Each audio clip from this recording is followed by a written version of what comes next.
নিয়তি। রাধা আমাকে বলে, কৃষ্ণ, যদি তুমি জানো যে নিয়তিতে কি আছে তাহলে তাকে বদলে দাও না কেন? মহাদেব আমাকে বলেন যে শ্রীকৃষ্ণ, যদি আপনি এটা জানেন যে সাম্বের নিয়তি এটাই, তাহলে আপনি তাকে বদলানোর চেষ্টা কেন করেন? কেন?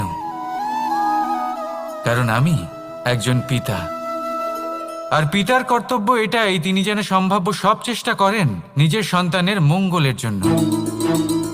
নিয়তি আমি জানি, কিন্তু এটাও আমি জানি যে কর্মের থেকে বড় আর কোনো নিয়তি হতে পারে না। অভিজ্ঞতাও রয়েছে যে কর্মের হাতে নিয়তির এই চক্র বদলে যেতে পারে। তাই জীবনে যদি আপনার কখনো এমন মনে হয় যে এটা তো অসম্ভব, তখনও চেষ্টা করা কখনোই ছাড়বেন না। কে বলতে পারে আপনারই কর্মের কোনো এক বীজ হয়তো নিয়তির চাকায় আটকে গেল আর নিয়তিকে নিজের পথ পাল্টাতে হলো, ঠিক কি না? সেই জন্য নিয়তিকে ভাগ্য মেনে নিয়ে চুপ করে বসে থাকবেন না। নিজের নিয়তি স্বয়ং নিজের কর্মের দ্বারা নির্ধারিত করুন, কারণ আপনার এই কর্মের ওপরেই আপনার অধিকার রয়েছে। আর এই অধিকারকে নিয়তি অনেক সময় সম্মানও করে। তাহলে আসুন আর আমার সাথে ভালোবেসে বলুন, রাধা রাধা। শক্তি এক অত্যন্ত বিচিত্র বস্তু, বা বলতে পারেন অনুভূতি। পিতা সবসময় চান যেন তিনি তার শক্তি পুত্রকে সঁপে দিতে পারেন, যাতে সে শক্তিশালী হয়, যাতে তার মঙ্গল হয়। তার পুত্র সবসময় চায় যাতে সে পিতার সেই শক্তি লাভ করে, কিন্তু সেই শক্তি লাভ করার জন্য পুত্র হওয়া যথেষ্ট নয়, যোগ্য পাত্র হতে হয়। আসুন আপনাকে সহজে বোঝাই।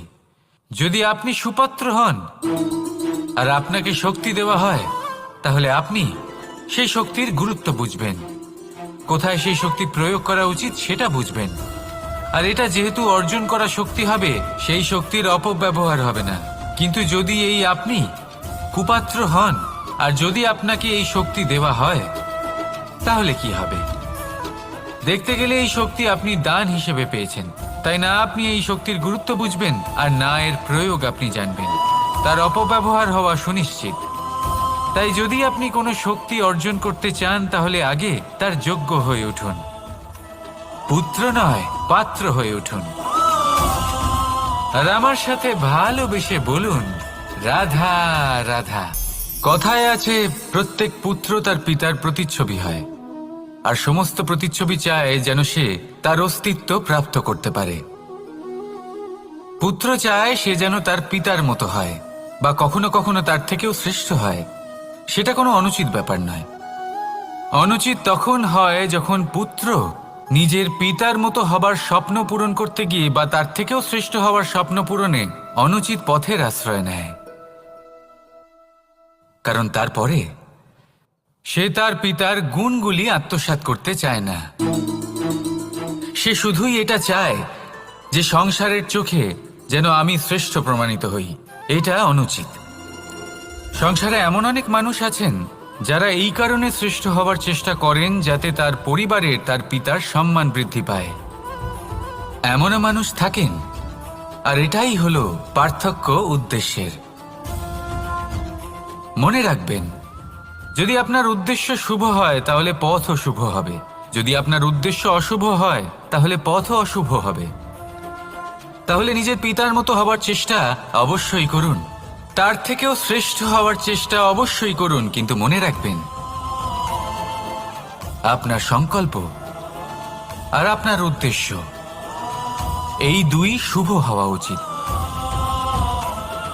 তাহলে আসুন আর আমার সাথে ভালোবেসে বলুন, রাধা রাধা।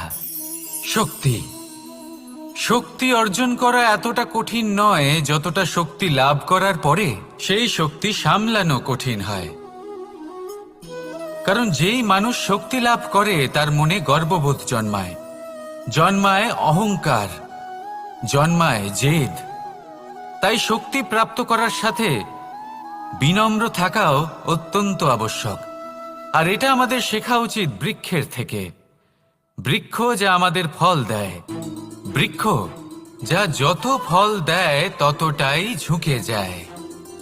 আমরা পাথর মারি ওই বৃক্ষের থেকে ফল প্রাপ্ত করার জন্য। সেই পাথরের মার সহ্য করেও বৃক্ষ আমাদের ফল দেয়। কোনো গর্ববোধ নেই, কোনো অহংকার বোধ নেই, আর সেই জন্য এই বৃক্ষের পুজো করা হয়। এটাই হলো মাহাত্ম্য শক্তির সাথে বিনম্রতার। যদি এই শক্তি সৃজন করে থাকে, সাহায্য করে থাকে, সম্বল হয়ে থাকে, তবেই সেই শক্তি উপযুক্ত। আর নয়তো সেই শক্তি একদিন আপনাকে আসক্ত অবশ্যই করবে। তাহলে শক্তি অবশ্যই অর্জন করুন, কিন্তু তার সাথে সেই শক্তি সামলানোর মতো বিবেকও আপনাকে অবশ্যই জাগ্রত করতে হবে। তাহলে আসুন আমার সাথে ভালোবেসে বলুন রাধা রাধা।